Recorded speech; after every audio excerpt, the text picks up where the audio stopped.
Everyone thought we were the perfect family, but behind closed doors, the truth was darker than anyone could imagine. Stay with me till the end, because what my daughter did next will shock you.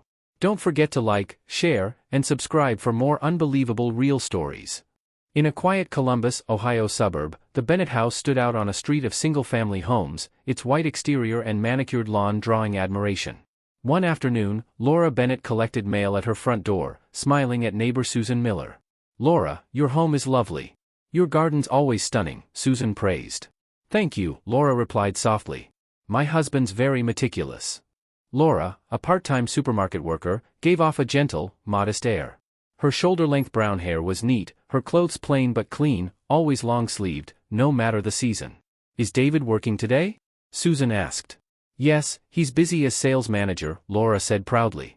David, a tall, handsome electronics sales manager, was the neighborhood's ideal husband, mowing the lawn Sundays, greeting neighbors, active in PDA and volunteer work.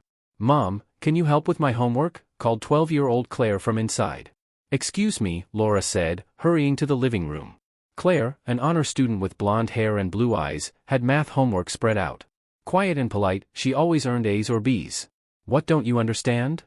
Laura asked, sitting beside her. Claire pointed to a fraction problem but stared at her mother's wrist. Laura quickly pulled her sleeve down. "This is a fraction problem," she said, redirecting. Claire seemed more worried about her mother than the math. Lately, she'd been withdrawn, staying in her room after school, talking less. Laura chalked it up to adolescence. At 6 p.m., David came home. "I'm home. How was your day?" he called, removing his shoes. "Welcome home," Laura replied, straightening her apron. "Dinner's ready." Claire put away her homework. "Welcome home, Dad. Did you finish your homework?" David asked, patting her head. "Good girl." To outsiders, he was a loving father. At dinner, David boasted about work, strong sales, boss's praise, a possible promotion. Laura and Claire listened quietly. "Laura, how was the supermarket? Anything unusual?" "Same as usual," Laura said carefully. "Good. You're conscientious, but I hear part-time women are having affairs these days. Be careful." Claire dropped her fork, the metallic clink echoing. "You okay?" Laura asked. "Sorry," Claire mumbled, picking it up. After dinner, David watched TV while Laura washed dishes. Claire retreated to her room early. "Claire seems down lately," Laura told David. "Adolescence," he said. "Girls are tough at that age. Keep an eye on her, she'll be fine." Laura nodded, trusting his advice. Neighbors praised David as a wonderful father. That night, Laura checked on Claire, who was reading in bed. "Good night, sweetheart." "Mom," Claire said, turning. "Are you happy?" Laura froze. "Of course. Why ask?" "Nothing. Good night, Mom." "I love you," Laura said, leaving, unsettled by the question. This family was supposed to be happy, David the good husband, Claire the good daughter, herself the good wife. Neighbors said so. In the bedroom, Laura brushed her hair, slipping into long-sleeved pajamas, avoiding her wrists. No problems, she told herself, forcing a practiced smile. Adolescent phases pass. Monday morning, David prepared for a 3-day Chicago business trip, his black suitcase by the door, tie perfectly knotted. "Laura, here." He handed her a $100 bill. "Living expenses for 3 days. Keep receipts." "I'll check them." "Yes, I understand," Laura said. "Don't forget Claire's tutoring pickup, Tuesday, 3 p.m. Don't be late." "I'll be fine." "You're sometimes careless," David said, hand on her shoulder. "Be careful." Claire came downstairs in her school uniform. "Dad, I'm going." "Be a good girl." "Listen to Mom," David said, hugging her. They waved as his taxi left. That evening, Laura and Claire had a quiet dinner, just the two of them. Claire chatted more than usual, friends, books, a music concert. Laura savored it, wondering when they'd last talked like this. "Mom, why don't we order pizza?" Claire suggested. Laura hesitated, calculating, a medium pizza, $18, with salad, $25. "Your father set a budget." Claire's face fell. "I thought you could take a break since you always cook." Laura's heart ached. She wanted to treat her daughter, but David checked receipts. Going over budget wasn't allowed. "Next time, when Dad's back, we'll ask." At 9 p.m., David called. "Where are you?" "At home, looking at homework with Claire." "Show proof." Laura's hands trembled as she took a selfie with Claire, timestamp visible, and sent it. "Confirmed," David said. "You were slow to answer." "I'm sorry." The call ended. Claire looked concerned. A call from Dad, Laura said, forcing a smile. He arrived safely. Tuesday, Laura dropped Claire at tutoring and shopped for dinner, choosing cheap vegetables and discounted meat. Total, $32.50, within budget. On the way to pick up Claire, David called. She answered on the third ring. "You're slow," he said. "Sorry, I was driving." "No excuses. Where are you?" "Picking up Claire." "It's 2:55. I'll make it." "Send a photo." Laura pulled over, hands shaking, and sent a photo from the driver's seat with the clock app open. "Confirmed. Answer within 2 rings next time." That night, David called 4 times, the last at 2 a.m., jolting Laura awake. "Why didn't you answer immediately?" "Sorry, I was sleeping." "Write a 500-word apology letter by email. Explain why you were slow and how you'll be more careful." The call ended. Laura sat in the dark, seeing Claire awake, watching her. "Mom, are you okay?" "I'm fine. Dad's just worried." "It's love," Laura whispered. Claire said nothing, clutching her smartphone. Laura went to the kitchen, opened her laptop, and wrote, "I'm truly sorry for not answering immediately. I regret this. I was tired and fell into deep sleep, but that's no excuse. I'll keep the phone by my bedside to answer on the first ring." She counted, 480 words. Not enough. "I'll never forget my gratitude to my husband and will strive to be a good wife." 520 words. Sent. Claire watched from the stairs' shadow, unnoticed. Wednesday night, David called. "I'm home tomorrow. Keep the house clean, especially my study. I'll know if anything's moved." "Yes, I understand. Your behavior wasn't perfect. We need to talk when I'm back." Laura's heart raced. What had she done? Slow answers? Inaccurate receipts? Moving something in his study? Claire appeared. "Mom, let's make hot cocoa." Laura saw her daughter's teary eyes. "Good idea," she smiled. While making cocoa, Claire whispered, "Is Dad always this strict?" "He cares deeply," Laura said. "He's worried." Claire shook her head. "My friends' fathers are different. Everyone expresses love differently. Mom, if something happens, talk to me. Don't bear it alone." Laura hugged her, puzzled.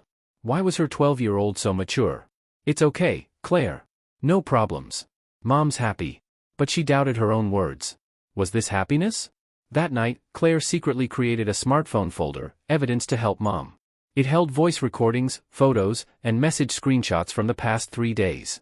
Thursday, 6 p.m., Laura prepared David's favorite dinner, roast beef, mashed potatoes, green salad. Plates were perfect, napkins folded into triangles, cutlery precise. Her hands shook. Last night, cleaning David's study, she'd moved papers slightly when a pen fell. David would notice, he tracked every centimeter. She'd once overlooked a chipped plate, earning a 2-hour lecture on responsibility. She rechecked every dish. The doorbell rang at 6:20, 10 minutes early. Had David forgotten his keys or come early to test her? Claire came downstairs. "Is Dad home?" "Seems so, a bit early," Laura said, forcing a smile. "Finish your homework." Claire looked anxious but obeyed, pausing on the landing. Laura smoothed her hair, checked her clothes, and opened the door with a practiced smile. Not David, 2 police officers, a man and a woman, stood there, serious. "Are you Laura Bennett?" the male officer asked. "Yes," Laura said, confused. "Is there a mistake?" "We're responding to an emergency call from your daughter, Claire," the female officer said gently. Laura turned. Claire stood at the stairs, tears in her eyes, holding a tablet. "Claire, what did you do?" Claire descended, trembling. "Mom, you don't have to endure anymore." The officers entered the living room. "Mrs. Bennett, your daughter reported domestic violence," the male officer said. "We need to investigate." "Domestic violence?" Laura shook her head. "There's a misunderstanding. My husband's wonderful, respected in the community, promoted at work." "Mom, don't lie," Claire said, crying. "I see everything. Dad saying terrible things, calling at night to make you apologize, controlling money, tracking you with GPS. I know it all." Laura was speechless. Her daughter had seen it all. "Claire, you were so brave," the female officer said. "You protected your mother." "I was scared," Claire said, wiping tears. "But I was more scared Mom might get sick.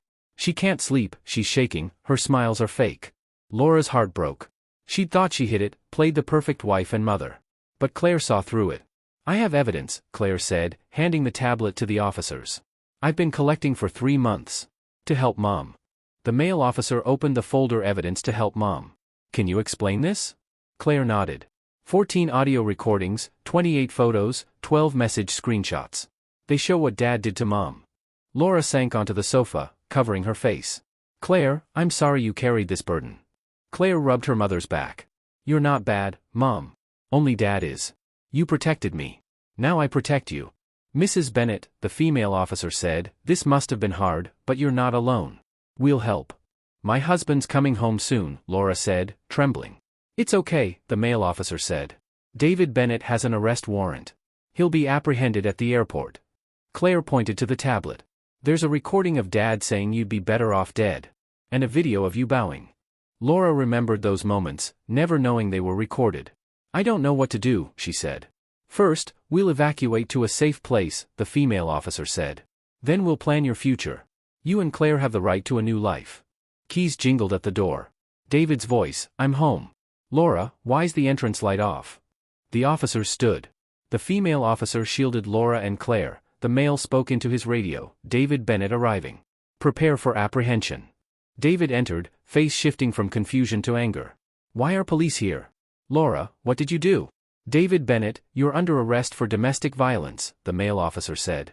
You have the right to remain silent. Nonsense. David laughed. I've never hit my wife. Got evidence? The female officer held up the tablet. 3 months of records. David paled, glaring at Claire. You did this? To protect Mom, Claire said, unflinching. What you did is a crime. I was protecting this family. Disciplining. David shouted. Discipline, the female officer said. Forcing a woman to bow, controlling her money, tracking her with GPS? David turned to Laura. We're a loving couple, right? Clear this up.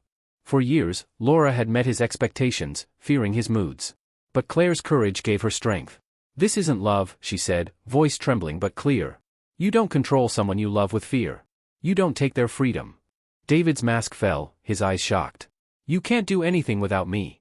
That was control, too, the female officer said, cuffing him. Creating dependence is a typical domestic violence tactic. As David was led away, he shouted, You'll regret this. Claire gripped Laura's hand.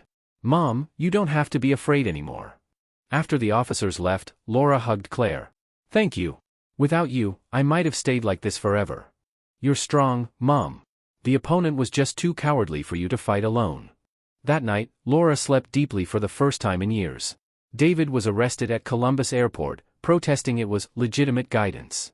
Claire's evidence, audio of him saying Laura would be better off dead, a video of her bowing, photos of wall holes from his punches, screenshots of controlling texts and GPS tracking, silenced him. His final court words, I meant it as discipline. The ideal husband fell pitifully. His company fired him, his community reputation crumbled. Neighbors, once admiring, said, who would have thought? Laura and Claire moved to a domestic violence shelter, then a modest 2-bedroom apartment. Simple compared to their Beacon Hill house, it was their most peaceful home. Laura chose bright yellow curtains, David had called bright colors tasteless, demanding white or beige. The morning sun through them marked a new start. She picked light blue dishes, savoring the joy of choosing what she liked. Laura took a full-time librarian job, her college library science degree finally useful. David had opposed her career, but now she walked her own path. Claire transferred schools, quickly making friends. She no longer feared going home. Over homework, she and Laura chatted casually. What happened at the library today? New children's books came in. Want to read some tomorrow? These ordinary moments were precious. At David's trial, his downfall was complete, jobless, shunned, alone in prison, reflecting on what he lost: status, family, credibility.